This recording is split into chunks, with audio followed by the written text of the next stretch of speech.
केही भी नाहंती। मो बिना से माने असह्य कष्ट भोग करिवे। मो बिना मोर गरीब आत्मीय स्वजन किपरि जीवन धारण करिवे। तेणु एक कथा से चिंता करिवे जे जगन्नाथ हेले जगतर नाथ, से समस्त पालन पोषण करुचंती।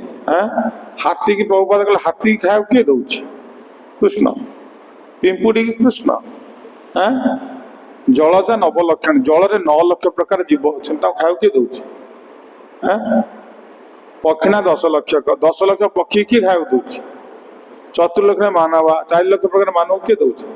30 लाख पशु, 30 लाख प्रकार पशु अच्छा, 30 लाख प्रकार, 30 लाख टोटाल 30 लाख प्रकार पशु ताको किए खाया दउछि? कृष्ण। अरे ये जो अनंत अंबानी सेना गोटे करदेसी बोली कि सो पशु पक्षी आनी रखी, केतुटा पशु आनी से रखी, पक्षी केतुटा रखी? ए संसार अनंत कोटि पशु पक्षी अच्छा, खाया पीवा किए दउछि? खबर किए बुझुछि? कृष्ण बुझुछंती। से जो मैंने गृह मेदी गृह आसक्त सी मो बिना मो बुढ़ा बापा माँ केमती बचे, मो पिला केमती बच, मो स्त्री केमती बच, परिवार लोक केमती बचे, एक से चिंता कर। मरीजी सब ध्वंस हो मरीगले ध्वंस हो। किए मरीगले किसी ध्वंस हो जाऊँगी? अरे कर्म को लेकिन मनीष आसी कर्मणा दैव नेत्रेण जंतुदे उपपत है। आम निजर कर्म को नहीं समझे जन्म होइचे, आम मरिबा कहीं? किए कई मरबेनि, समस्ते बचे। कारण समस्त पिता होउछन्ति किए? कृष्ण। कृष्ण हेले समस्त पिता। माने घर किए ब्रह्मचारी की पलि घर प्रश्न पचार, तू घर जाऊ खाइबू केमती, बचू कौट, रहिबो केमती?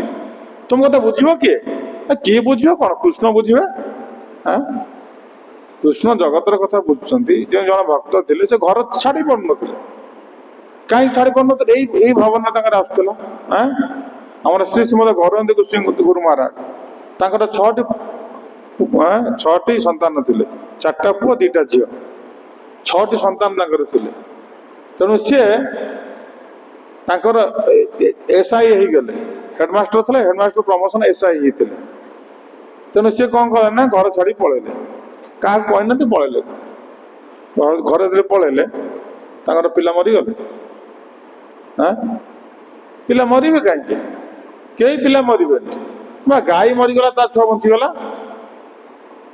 आ गोटे गाई तो क्षीर दे बचईदेला। तेणु सेमती ना जे क्या जो किए मरे कि आमर यहाँ कृष्ण भावनार अभाव आम भावुचे जे आम मरीगले बोधे भासीज, आम मरीगले भासीज। कारण कृष्ण सब देखाशुना कर। प्रभुपाद महाराज जो शेष समय सब भक्त मान समस्ते कांदुले रोबेले। कारण कौन प्रभुपाद आपड़ चलीगला आम कौन कर कौन? प्रभुपाद कहले मोर भरोसा अच्छी तुम मैंने संस्था को ठीक चल पार, मुझे लिखिदी जाए से अनुसार चला चल। तो प्रभुपाद कहले बर्तमान मोर प्रभुपाद प्रश्न पचारा तुम कौन किसी अभाव रहीगला? मोर अभाव कौन रत जो सेवा मिलता मुझे सेवा कल। तेणु किसी आसक्त ना, से आसक्त थे वृंदावन प्रति। जब लंडन में देह खराब होगा से प्रभात मत शीघ्र वृंदावन नहीं जाए। अरे वृंदावन प्रति समझे आसक्त हवा दरकार, यहाँ हूँ कृष्ण भावना। तो सी कही था लॉस एंजेलिस जो सुना मंदिर अच्छी मत से नहीं जाओ, मुझे सर छाड़ी ताल कहुई प्रभुपाद आसक्त अच्छी ना।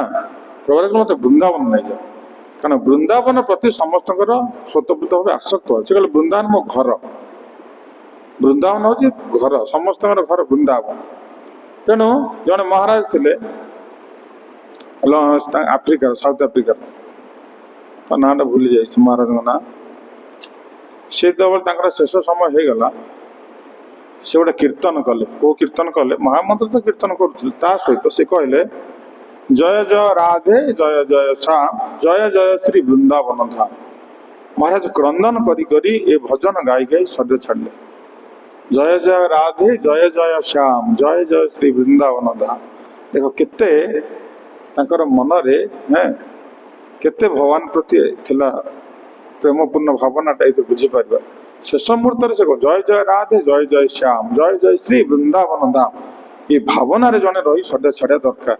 ତେଣୁକରି ଏଠି ସେ କଥା କୁହାଗଲା ଯେ ଜଣେ ବ୍ୟକ୍ତି ଥିଲେ, ସେ କହିଲେ ମୁଁ ମରିଗଲା ପରେ ମୁଁ ଯଦି ସନ୍ନ୍ୟାସ ନେଇଯିବି ମୋ ପରିବାର ଧ୍ୱଂସ ହେଇଯିବ। ତେଣୁ ସେ ଘର ଛାଡ଼ି ପାରୁନଥିଲେ। ଦିନକର ଘଟଣା, ତାଙ୍କ ଘରୁ ବାହାରିଲା ବେଳକୁ ଦେଖିଲେ ତାଙ୍କ ଘର ଆଗରେ ଗୋଟେ କପୋତ ବାସା କରିଥିଲା, ତା ଛୁଆଟା ଅଣ୍ଡାଟା ପଡ଼ିଗଲା, ଅଣ୍ଡାଟା ପରିପକ୍ୱ ହେଇଥିଲା, ଫାଟିଗଲା, ଗୋଟେ ଛୁଆ ବାହାରିଲା, ତା ଆଗରେ ପକ୍ଷୀ କ'ଣ ଯେଉଁ ପୋକ ଯାଉଥିଲା ସେ ତାକୁ ଖାଇଲା। ସିଏ କହିଲା ଆରେ ଇଏ ଗୋଟେ ଅଣ୍ଡା ଦେଲା, ଅଣ୍ଡାରୁ ଛୁଆଟା ବାହାରିଲା, ତା ଆଗରେ ପୋକ ଯାଉଥିଲା, ଇଏ ସ୍ୱତଃପୃତ ଖାଇଲା। ତେଣୁ ଆର ଖାଇବା କଥା କିଏ ବୁଝିଲେ? କୃଷ୍ଣ ବୁଝିଲେ। ତେଣୁ ମୋ ଛୁଆ ପାଇଁ ମୁଁ କାହିଁ ବ୍ୟସ୍ତ? ପକ୍ଷୀ ଯଦି ତା ଛୁଆ କଥା ଭାବୁନି, ମୁଁ କାହିଁ ଭାବିବି? ନା, ମୁଁ ଭାବିବି। ପକ୍ଷୀମାନେ କ'ଣ କରୁଛନ୍ତି ନା, ଛୁଆ ଜନ୍ମ ପାଇଁ କ'ଣ ଗୋଟେ ବସା ତିଆରି କରୁଛନ୍ତି।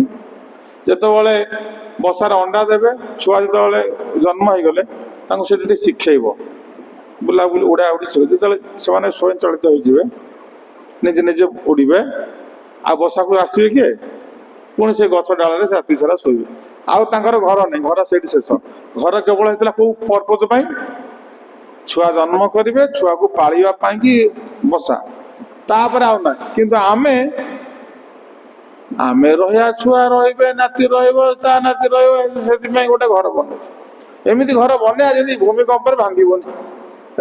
କେତେ ପ୍ଲାନ କରିକି ଆମେ କରୁଛେ, କିନ୍ତୁ କୃଷ୍ଣ ଭାବନା ଏଇଠି ବଞ୍ଚିକି କେମିତି କୃଷ୍ଣଙ୍କ ପାଖରେ ଗୋଟେ ଘର ବନେଇବା ସେ ବିଷୟରେ କେହି ଭାବୁନାହାନ୍ତି। ଆମେ ଏଇଠି ଏମିତି କାମ କରିବା ଯେମିତିକି ଦିବ୍ୟ ଜଗତରେ କ'ଣ ହବ, ଆମ ପାଇଁ ଗୋଟେ ଘର ବନା ହେଇଯିବ। ଆମେ ଯେତେବେଳେ ଛାଡ଼ିବା ସେଇଠି ଯେ ପହଞ୍ଚିଯିବା। ଭଗବାନ ଗଜରାଜକୁ କ'ଣ କଲେ? ନିଜେ ଗରୁଡ଼ ସ୍କନ୍ଧ ଉପରେ ବସିଲେ, ଗଜରାଜଙ୍କୁ ତାପରେ ବସେଇଲେ, ସାଥିରେ ନେଇଗଲେ। ତେଣୁ ସେଇଭଳି ସିନା ହବା ପାଇଁ ଚେଷ୍ଟା କରିବା ଦରକାର।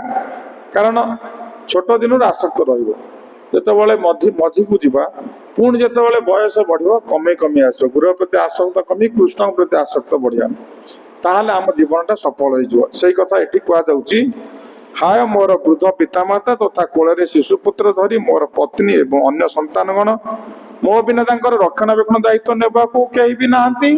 ମୋ ବିନା ସେମାନେ ଅସହ୍ୟ କଷ୍ଟ ଭୋଗ କରିବେ। ମୋ ବିନା ମୋର ଗରିବ ଆତ୍ମୀୟ ସ୍ୱଜନ କିପରି ଜୀବନ ଧାରଣ କରିବେ? ମୋ ବିନା କେମିତି ବଞ୍ଚିବି? ସେ ମୁଁ ମୋର କହିକା ଶେଷରେ ସେ କୁଆଡ଼େ ଯିବ?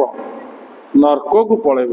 ତେଣୁକରି ଭଗବାନ ଏଠି ଏଇ ଶିକ୍ଷା ଦଉଛନ୍ତି ଯେ ତୁମେ ନିଜର ପରିବାର ପ୍ରତି ଏତେ ଆସକ୍ତ ନ ରହି ତୁମର ଆସକ୍ତିଟା କୃଷ୍ଣଙ୍କ ପ୍ରତି ହେବା ଦରକାର। ଆଉ ଗୋଟେ ଶ୍ଲୋକ ଅଛି, ଶେଷ କରିଦେବ। ଆଉ ତାପରେ ଭଗବାନ ଏ ଶେଷ ଶ୍ଲୋକରେ କହୁଛନ୍ତି,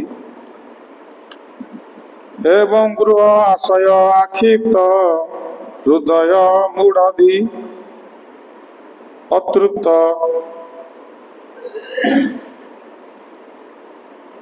ଏବଂ ଗୃହ ଆଶୟ ଆକ୍ଷିପ୍ତ ହୃଦୟ ମୂଢ଼ଧୀରୟଂ ଅତୃପ୍ତ ସ୍ଥାନ ଅନୁଧାୟନ ମୃତୋଧଂ ବିଶତେ ତମଃ।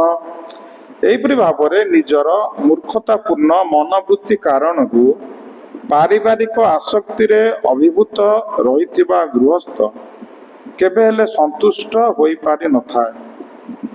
ପରିଣାମ ସ୍ୱରୂପ ନିଜ ପରିବାର ଲୋକଙ୍କର ସମ୍ପର୍କରେ ନିରନ୍ତର ଚିନ୍ତା କରି କରି ସେ ମୃତ୍ୟୁ ମୁଖରେ ପଡ଼ିଥାଏ ଏବଂ ଅଜ୍ଞାନ ଅନ୍ଧକାରମୟ ପ୍ରଦେଶରେ ପ୍ରବେଶ କରିଥାଏ।